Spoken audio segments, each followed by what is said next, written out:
All right, next up, we have some news regarding Jurassic World 2.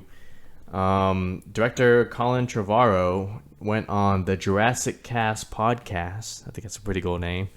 And talked about the sequel. And I'll summarize what he said.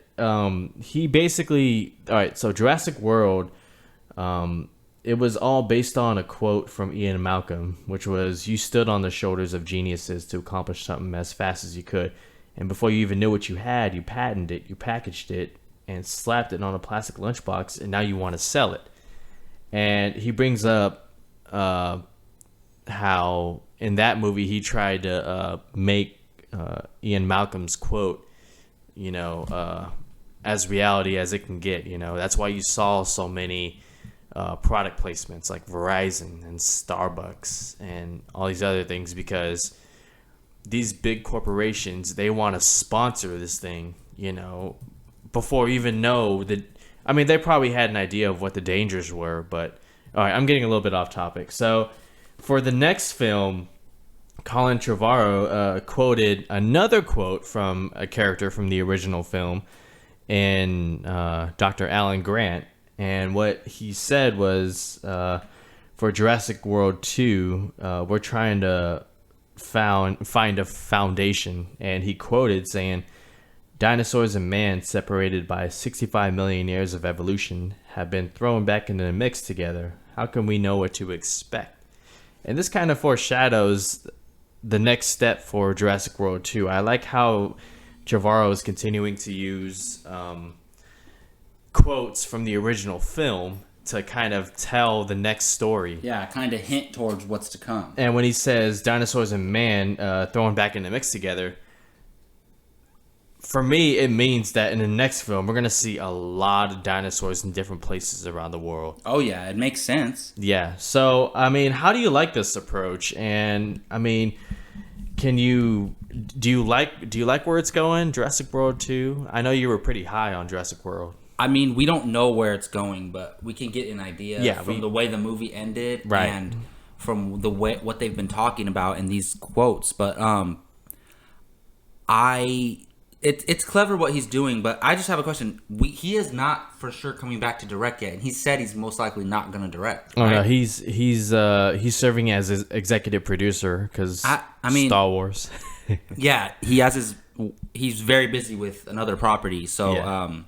It makes sense. And just he said, I remember, forgive me, I'm paraphrasing, but I remember he said something like a while back, a few months ago, when the movie came out. He was like, he wasn't sure if there was any more story to tell with the way he set up Jurassic World. Like, now you're going to have to explain what happens next. And that's a huge, large-scale movie, potentially. So I think he's smart to step away. And I like this. I like the idea of different directors coming in for each movie in a franchise. I like that. It keeps things fresh. It keeps people motivated. It keeps people hungry, like the way they're doing with Star Wars. J.J. Abrams directing Episode 7, Rian Johnson directing Episode 8. Good point. So, and Colin Trevorrow's doing Episode 9. Yep. So yes, he is. He's busy. Tie that back around. So this is interesting because we know he's involved, but he's not directing. So is the new director going to have a say on how the movie goes, or is he just going to be the studio's puppet, is what I'm wondering. Because this is a bigger issue. How much freedom does the studio give the director? We've had this conversation millions of times. But anyways, the quotes, we could have guessed. So at the end of Jurassic World, spoilers, guys, the dinosaurs are running free.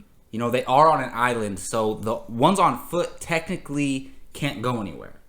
But there is a lot of dinosaurs with wings, and they broke free. They're out in the world. I've said this before, and it's obvious. It's not like I'm a genius for saying this. Those animals are gonna infiltrate the whole ecosystem and change everything. Oh, yeah. You know how, whether you add a new species or take away a species out of the ecosystem, it changes everything. It really does. So how are these dinosaurs going to affect that? That's going to be interesting. And also, we know they were heading in the direction of, creating weapons out of the dinosaurs. I forget the actor's name, Kingpin in Daredevil, Vincent D'Onofrio, who's apparently dead, but we don't know yet.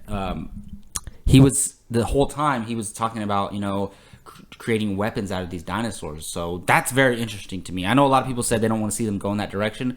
I kind of wouldn't mind a Jurassic World movie with the U.S. using dinosaurs to fight in a war. Like, wow. Oh yeah, that would be awesome. So, anyways, I know I went a little too long on that, but I'm excited for this franchise. I really enjoyed Jurassic World. I'm not saying it's a great film, but it's a really fun, entertaining movie, and that's all it had to be. So yeah, I'm looking forward to this. I'm curious to see who directs. Yeah, I like how you got all scientific on me for a second. With the ecosystem and everything. Right, yeah, that was pretty good. Jurassic World, it was good enough to where it's like, okay, this franchise can keep going. Go on the right track. Obviously, there's more to tell here. They obviously can't go back to the island because... No, there's no way. Yeah. There's no way. Yeah, and if you remember, Dr. Henry Wu actually escaped the island with a bunch of... with the DNA and stuff. For the dinosaur. Oh, yeah. He's going to put that stuff on the black market. Mm-hmm. Oh, dude. It's going to... Other countries. He's going to sell it to other countries. Holy crap. We're screwed. Yeah, and there's going to be, I like what you said about when you brought up using dinosaurs as a weapon. I think you can expect that in Jurassic World too. Definitely. Because there's more than one Chris Pratt in that world, as far as people who have that relationship with dinosaurs. Yeah. Especially dinosaurs have been around for 20 years at least, right? In their world. The government hiring someone from like the San Diego Zoo, like, hey, you're good with animals, come here, Well, I think what's going to happen is the scientist guy, I'm not great with the names ever, but he's going to sell it to other countries. Dr. Wu. Because I think Chris Pratt's character is going to go to the U.S. government like, look, this guy got away with these dinosaurs. We got to get him. And Chris Pratt's going to be looking for that guy. And he's going to be selling it to other countries because I doubt the U.S. is going to morally get involved. And what if those other countries create a huge army of T-Rexes, or I forget the name of the new dinosaur in Jurassic World. The Indominus Rex. Yeah, the Indominus Rex. What are the humans going to do?